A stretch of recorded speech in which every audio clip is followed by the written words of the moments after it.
The maximum punishment is life imprisonment, is what Chitra is now saying in the case of kidnapping. Remember, this matter has got to do with the kidnapping case, the abduction case of Umesh Pal in the year 2006 and not the murder case of Umesh Pal.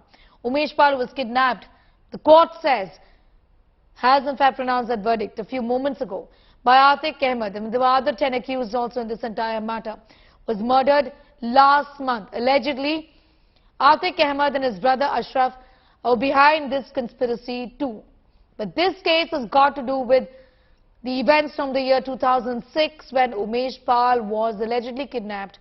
Now the court says that Atiq Ahmed is guilty. Pronouncing him guilty, the court has said that Atiq Ahmed was behind this. Facing over 100 cases, but the first ever conviction of Atiq Ahmed, man on your screens, is a history sheeter, but he also dabbled in politics. He was in fact associated with the Samajwadi Party as well. This is a crackdown of the Yogi Adityanath government of Uttar Pradesh against the mafia and against criminals in the state of UP. So much so that Atiq Ahmed in fact was in a jail in Gujarat, and over yesterday and the day before yesterday he was moved. कब्जे में सरकार की ओर से ले लिया गया है और जो जानकारी हमारे पास है, सालाना 1200 करोड़ का नुकसान अतीक अहमद और उसके गुर्गों को हो रहा है। जब से उनके खिलाफ एक्शन और ज्यादा तेज हुआ है, तो इससे आप समझ सकते हैं कि उनकी कमर को तोड़ने के लिए सरकार किस तरह से प्रतिबद्ध है। लेकिन आज उनकी सजा का दिन है, दोषी करार दिया जा चुका है। सजा क्या, उम्र कैद होती है।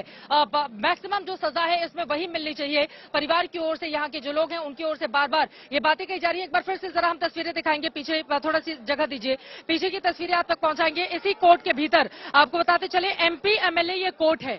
एमपी एमएलए कोर्ट में सिर्फ उन लोगों को सजा सुनाई जाती है जो कि एमपी रहते हुए या फिर एमएलए रहते हुए जिनके खिलाफ मामले दर्ज किए गए हों। और एमपी रहते हुए आप जरा सोचिए, अतीक अहमद समाजवादी पार्टी का एमपी था, 2004 में वो चुना गया था। 2005 में राजूपाल की हत्या वो करवाता है षड्यंत्र रचकर। चूंकि राजूपाल जीतते हैं बीएसपी से, उसका भाई हार जाता है, तो बदला लेने के लिए राजूपाल की हत्या करा दी जाती है। राजूपाल के कांड में एकमात्र गवाह जो उमेश पाल थे, 2006 में उनका अपहरण कर लिया जाता है कि तुम गवाही नहीं दोगे और अगर तुम गवाही दोगे तो उसका अंजाम भुगतने के लिए तैयार रहो। लेकिन उमेश पाल का अपहरण का जो पूरा का पूरा मामला था, 1 साल के बाद वो कोर्ट का दरवाजा खटखटाते हैं, एफआईआर दर्ज करवाते हैं। और चूंकि एमपी रहते हुए उसके ऊपर ये मामला दर्ज किया गया था, इसी वजह से एमपी एमएलए कोर्ट में इस वक्त सुनवाई चल रही है। लेकिन यकीनन उत्तर प्रदेश के अगर इतिहास को हम देखें तो चारों तरफ पश्चिमी उत्तर प्रदेश से, चूंकि जिस कल बुंदेलखंड से इसको लेकर आया जा रहा था, वहां पर ददुआ का एक समय में राज रहता था। पूर्वांचल में श्री प्रकाश त्रिपाठी, इन लोगों का राज रहा करता था एक वक्त पे। और आपको बताते चले, अतीक अहमद का आतंक जो अब खत्म होने की कगार पर है। Atiq Ahmed has now been convicted by the court. We're waiting to hear from our reporters on when the quantum of punishment is going to be pronounced. Guilty in the 2006 abduction case of Umesh Pal was later, in fact, उनको MP MLA court ने दोषी करार दिया है। जो सूत्र बता रहे हैं कि आज ही सजा का ऐलान भी होगा, जिस पर सभी की निगाहें टिकी हुई हैं। देखिए, लगातार 2 दिन से सभी की निगाहें अतीक अहमद पर टिकी हुई थी और इस कोर्ट पर टिकी हुई थी, जहां इस वक्त आज तक की टीम मौजूद है कि एमपी एमएलए कोर्ट प्रयागराज वो क्या अपना फैसला सुनाती है। और अब से कुछ देर पहले ही अदालत ने अपना फैसला सुनाया, जिसमें अतीक अहमद, माफिया डॉन भाई अशरफ और फरहान समेत कुल जो 10 आरोपी थे, उनको अदालत ने दोषी करार दिया है। आपको बताऊं, ये इसमें जो केस था, इसमें जो सेक्शन लगा हुआ था आशुतोष, 364A लगा हुआ था और 364A में उम्र कैद की सजा और अधिकतम डेथ सेंटेंस। अब ये देखना होगा कि जो अदालत है वो अपना क्या जो सजा है वो क्या किस तरह कितनी सुनाती है, इस पर सभी की निगाहें टेकी हुई हैं। लेकिन अदालत ने माना है कि अतीक अहमद जो उमेश पाल है उसकी kidnapping for ransom. Getting in all the details in the court in Prayagraj, where 10 accused, including Atiq Ahmed, have been convicted by the court. This is the first conviction for the history sheeter, who's faced. तो क्या आज ही सजा होती है, इस तरह का भी होता है कि पहले ही सजा होती है? सजा का ऐलान? सजा कुछ दिन बाद, अभी सजा का ऐलान आज दोषित कर दिया जाएगा, सजा बाद में किया जाएगा। जी, रिजर्व रखते हैं और उसके बाद फिर ये होता है कि कितनी सजा देते हैं, ये कोर्ट के ऊपर।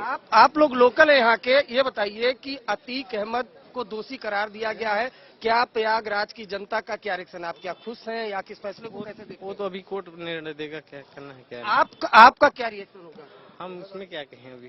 उसमें क्या कहेंगे? देखिए, ये जो इस तरह की प्रतिक्रिया है आशुतोष, मैं आपको बताऊं कि अतीक अहमद के बारे में प्रयागराज और प्रयागराज के आसपास मालूम सबको है, पता पुलिस को भी है, शासन प्रशासन को भी है, लेकिन जब सत्ता जेब में होती थी अतीक अहमद के और खुद वो विधायक था, सांसद था, उसके गिरुगे चारों तरफ मौजूद रहते थे, तो ऐसे में आप अंदाजा लगाइए। और सत्ता तो अब नहीं है, उसके बावजूद भी उसने उमेश पाल की सरेआम इसी प्रयागराज में हत्या करवाई, गोली मारकर, बम मारकर, कहीं ना कहीं ये मैसेज देने की कोशिश की कि सत्ता किसी की भी हो, राज हमारा ही चलेगा। और शायद यही वजह है कि अब जो उत्तर प्रदेश सरकार, उसने भी कड़ा रुख अख्तियार किया है। और इन सबके बीच बड़ी खबर यही है कि 100 से ज्यादा मुकदमे हैं, अपराध का शतक पार कर चुका है अतीक अहमद। और पहली बार ऐसा हो रहा है कि 17 साल बाद एक केस में अदालत ने अपना फैसला सुनाया।